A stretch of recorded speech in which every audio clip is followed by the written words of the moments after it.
В эфире Абхазского телевидения информационный выпуск Камши Кушара. Здравствуйте. Президент Республики Абхазия Рауль Хаджимбан провел совещание по вопросам выдачи общегражданских паспортов гражданина республики и вида на жительство. Об этом сообщает пресс-секретарь президента Наала Авицба. Начальник паспортного управления МВД Эдуард Монаргия проинформировал участников совещания о том, что к настоящему моменту всего выдано 99 345 общегражданских паспортов, 9 550 готово к выдаче, 10 220 находится в производстве. Президент поручил паспортному управлению Министерства внутренних дел передать главам районных и городских администраций списки граждан, длительное время не забирающих готовые к выдаче паспорта, а также не сдавших документы для замены общегражданского паспорта, с тем, чтобы местные администрации оказали содействие в этом процессе. Рауль Хаджимба также подчеркнул, что обновленная информация паспортного управления МВД должна своевременно поступать на обработку в Центральную избирательную комиссию в связи с предстоящими выборами президента Республики Абхазия. Министр внутренних дел Гари Аршба отметил, что ведомство готово оказать районным и сельским администрациям содействие для ускорения процесса выдачи общегражданских паспортов, включая выезд сотрудников паспортного управления к гражданам в случае необходимости.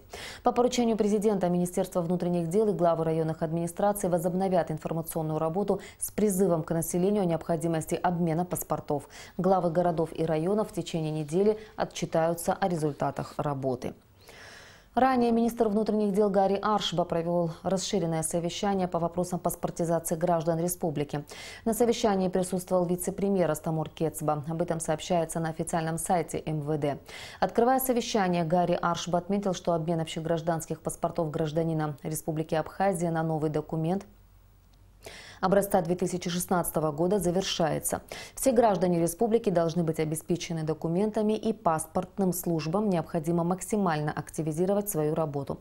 На совещании обсуждались вопросы деятельности паспортных служб по отдельным направлениям, в частности вопросы служебного и частного порядка документирования жителей восточных районов Абхазии. По итогам совещания министрам даны соответствующие указания ответственным службам. В последнее время участились случаи заболевания гриппом и ОРВИ. Кроме того, в Абхазии лабораторно выявлены случаи заболевания вирусом гриппа штамма H1N1. Детей среди заболевших нет. Об этом нам сообщила главный терапевт республики Анжела Арчелия. О том, как избежать инфекционных заболеваний и что делать при первых же симптомах, в материале наших корреспондентов.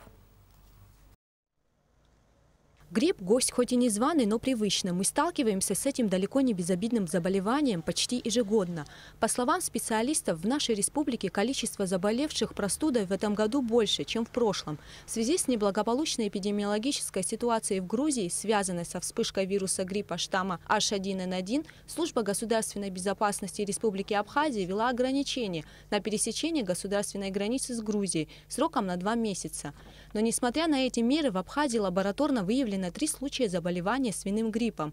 Однако больные вовремя обратились в медицинские учреждения, и в данный момент, по заверению врачей, их жизни ничего не угрожает. На данный момент количество больных не превышает обычно сезонное появление вирусных ОРВИ, так называемых. Что касается свиного гриппа, он из года в год появляется у нас, и у нас было 2 тяжелые вспышки свиного гриппа, у больных были тяжелые осложнения в виде пневмонии. Однако бояться этого не надо, то есть это заболевание опасно, если лечиться дома самостоятельно. У нас есть и средства, и возможность лечить это заболевание, осложнения. И наши пациенты, у нас в отделении 3 пациента лабораторно подтвержденным H1N1, они поступили с тяжелыми пневмониями, они уже идут на поправку, их жизни ничего не угрожает. Самые востребованные сегодня лекарства, за которыми люди чаще всего обращаются в аптеки, это противопростудные и противовирусные препараты. Большинство к нам обращаются противовирусные препараты. Чаще всего берут тамифлю, он самый эффективный сейчас, и другие тоже противовирусные препараты, ингаверин, амиксин, жиропонижающий, парацетамол, нурофен. Что касается заболеваний среди детей, то, по словам главного врача Республиканской детской больницы Игоря Джопо, за прошедшие выходные количество обратившихся в больницу возросло. При этом больных с тяжелыми формами заболеваний не отмечено. Основное заболевание – это острая респираторно-вирусная инфекция, к которой обращаются дети. Есть вирус гриппа, обычный штамм вируса А. Гриппа, поэтому вот эти основные заболевания, повышение температуры, кашель, насморк, общее недомогание, вот с этими симптомами к нам обращаются. Ну, это как инфекционное заболевание, которое воздушно-капельным путем передается, естественно, заболевают семьями, бывает и такое. Управление здравоохранения администрации города Сухум закупило 200 тест-наборов для диагностики гриппа А и Б. Иммунохроматографический тест был разработан российскими специалистами и поступил в продажу только в этом году. Всего в Абхазии было закуплено 100 10-дозных и 100 индивидуальных тестов, которые могут определить разновидность вируса в течение 10 минут. Этой палочкой нужно взять, и вот картиночку я вам буду показывать, и тщательно пройтись по носовым ходам пациента. Так, чтобы хорошо, ну как даже клеточки с носика взять. Затем открыть вот этот флакончик. Поместить эту палочку во флакончик, вот как вот здесь нарисовано. И хорошо ею там поболтать. По стенкам флакона, то есть чтобы максимальное количество материала смылось вот с этого тампона вот в эту жидкость. Выдавить прямо его об стеночки, ну, вот с внутренней стороны, закрутить флакончик и еще несколько раз вот так хорошо потрясти.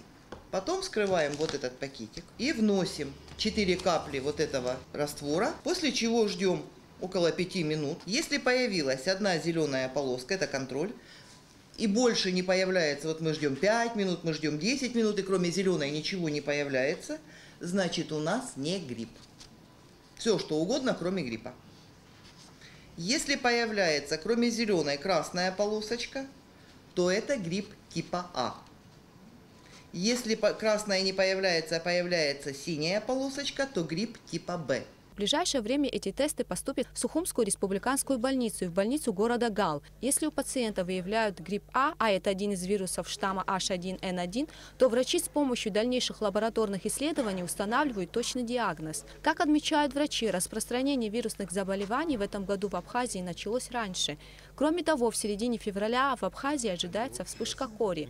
Поэтому уже сегодня врачи предупреждают о необходимости вакцинации. Если человек привит, он переносит заболевание гораздо легче. Может человек заболеть, но привитые не умирают. Это уже многолетние данные Роспотребнадзора. Для профилактики вирусных и инфекционных заболеваний необходимо избегать мест массового скопления людей. А при первых же симптомах необходимо обратиться к специалистам. Гугут Савардани, Степан Мартиросян, Абхазское телевидение. В кабинете министров под председательством премьер-министра Республики Абхазия Валерия Бганба прошло второе заседание Государственной комиссии, созданной в целях сохранения уникального творческого наследия и увековечения личности великого писателя, кавалера ордена Ахедзябша первой степени Фазиля Искандера. На заседании был рассмотрен представленный Министерством культуры и охраны историко-культурного наследия систематизированный план по организации мероприятий, приуроченных к юбилею. В ходе обсуждения предложений глава правительства дал дополнительные поручения по разработке и представлению сметной документации мероприятий, указанных в плане. С поставленными задачами справились на хорошо. Так оценил работу Государственного комитета по имуществу и приватизации председатель ведомства Вахтанг Пипия. В Госкомитете подвели итоги деятельности за 2018 год. Руководители 4 отделов Госкомитета по управлению госимуществом и приватизации представили отчеты о проделанной работе. Одна из первоочередных задач отдела управления – осуществление контроля над своевременным поступлением платы за аренду объектов госсобственности в бюджет. Арендной платы в 2018 году начислено 23 миллиона рублей. В бюджет внесено 21 миллион. В течение года разработано 12 проектов постановлений о сдаче объектов в аренду, из них решением правительства одобрено 5. Чтобы выявить незадействованные, находящиеся на консервации объекты, во второй половине 2018 года была начата проверка эффективности использования республиканского имущества, отраженного на балансах учреждений и ведомств. Всего было проверено более 30 организаций. Могу с уверенностью уже назвать некоторые объекты, которые сегодня, находясь в собственности государства, в ведомствах, не оформлено никак. И ни один объект еще не запущен. Вот ресторан 1, 2, это ИАМ, ЗАЯМРА, да, и так далее. И так далее. Есть у нас и по Гагре ряд объектов, и по Гудауте ряд объектов, подведомственные Абхазуниверсалторгу.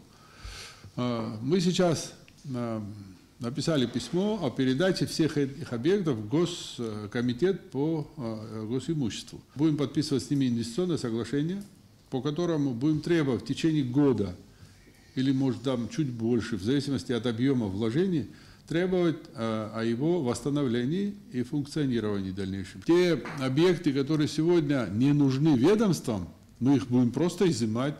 За неисполнение условий договора аренды в арбитражный суд Абхазии было направлено 7 дел. С неплательщиков арендной платы судом в пользу государства наложено взыскание в размере 13 миллионов рублей.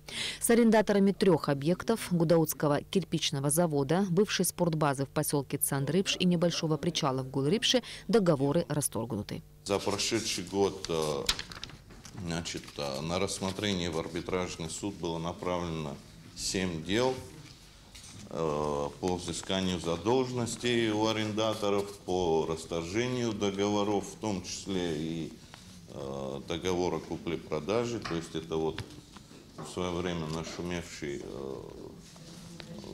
вопрос о приватизации ДГТФ. Там, значит, по ДГТФ пока еще слушания идут в суде.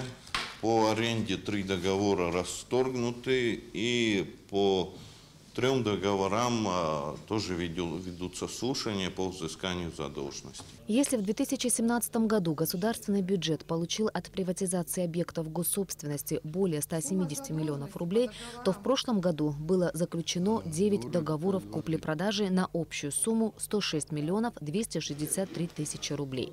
По ранее заключенным договорам в бюджет и приватизационный фонд поступило около 85 миллионов. 2018 год было подготовлено 7 проектов постановлений Кабинета министров о включении объектов в перечень подлежащих приватизации республиканской собственности и утверждению условий их приватизации. Также нами на основании самого закона о приватизации и положения о конкурсе были объявлены и проведены 3 конкурса по продаже объектов республиканской собственности. По итогам конкурса с победителями были заключены договоры купли-продажи. 9 победителей выявилось. Общая сумма по всем объектам, значит, цена продажи более 106 миллионов рублей. Из этой суммы в бюджет поступило около 85 миллионов рублей. Также в бюджет и приватизационный фонд перечислена сумма госимуществом, сумма в размере более 18 миллионов, это по ранее заключенным договорам. Итого, подводя итоги, за 2018 год можно сказать, что госимуществом перечислена сумма более 103 миллионов рублей. Все еще актуальным остается вопрос составления реестра, в котором будут отражены все объекты госсобственности, отмечалось на коллегии. Для этого необходимо более тесно взаимодействовать с министерствами, ведомствами и администрациями городов и районов страны. Чтобы иметь возможность отследить переток республиканской собственности в муниципальную, а затем и в частную, необходимо создать унифицированную электронную систему, говорят в Комитете по госимуществу. Только в этом случае процесс приватизации будет иметь должный контроль и прозрачность. В столице началась плановая обрезка деревьев. На данный период работниками МУП «Зеленое хозяйство» администрации города Сухум ведутся работы по обрезке деревьев по улице Лакоба. Помимо этого, экологи говорят о необходимости вырубки деревьев вдоль автомобильных трасс для безопасности людей. Сейд Джерсалия продолжит тему. В этом году коммунальными службами администрации столицы намечено произвести плановую омолаживающую обрезку камфорного лавра по улице Лакоба и Ардзенба. Количество деревьев, нуждающихся в обязательной процедуре, доходит до 70. Глубокая обрезка помогает решить сразу 2 задачи – восстановить эстетичность деревьев, а также углубить их корневую систему, так как у разросшихся ветками стволов из-за недостатка кислорода корни начинают выходить наружу, деформируя тротуар и асфальтовое покрытие. Все работы проводят специалисты муниципального унитарного предприятия «Зеленое хозяйство», и действуют они строго в соответствии с заключением от экологов. Это не нами придумано, закономерность. Деревья, которые разрослись в городской черте, необходимо приводить в порядок. Мы разрешили им сделать обрезку на высоте ствола 5,5 метров с сохранением их эстетики. Эти работы проводятся, уже видно. Весной эти деревья обрастут и будут выглядеть очень красиво. В Госкомитет по экологии и охране природы часто обращаются граждане за разрешением срубить то или иное дерево. В этом случае на место выезжают инспекторы-экологи. Решение принимается после оценки ситуации. Не так давно жители села Ачадара обратились с жалобой в Госкомитет по экологии по поводу вырубки эвкалипта вдоль центральной трассы. По словам специалиста, у эвкалиптов из-за сильного ветра были повреждены стволы и надломлены ветви, что представляло опасность. Там были обломаны ветки, довольно-таки большие стволы деревьев были обломаны. Они обратились к нам с просьбой, чтобы им дали разрешение на порубку. Но на порубку мы не давали разрешения, мы дали им разрешение на обрезку деревьев, привести также их в эстетический вид, что они сделали. О никакой порубке там речи не идет, разрешения никакого не было, и никто эвкалипты там не рубил. Необходимость вырубки деревьев вдоль автомобильной трассы в целях безопасности – частое явление. Так, в Гагрском районе на республиканской трассе Псоу-Ингур будет срублено около 60 деревьев, растущих вдоль дороги. Из-за своего уклона сосны представляют опасность. По словам экологов, вырубка этих деревьев не повлияет на природный ландшафт. На месте сруба будет естественный подрост, и в скором времени взамен вырастут молодые деревья. Что касается обрезки деревьев, то ее нужно проводить раз в 5 лет. Благодаря таким процедурам деревья пускают корни вглубь, чтобы развивать кроны. По словам специалистов, камфорные лавры, растущие вдоль столичных улиц, очень хорошо переносят кронирование и быстро реабилитируются, и уже весной они обрастут молодыми ветвями. Саид Жарсалия, Тамаз Чиковани, Абхазское телевидение. РУП «Черноморэнерго» сообщает, что 30 января в связи с ремонтно-профилактическими работами с 11 утра до 16 часов будет обесточена подстанция Куачара. На данный период времени без электроэнергии останутся села Куачара, Джгерда, Ктол и Угуада. И о погоде. По сообщению Гидрометцентра, в Абхазии ожидается небольшая облачность без осадков. Температура воздуха ночью плюс 6-11, днем плюс 13-18 градусов.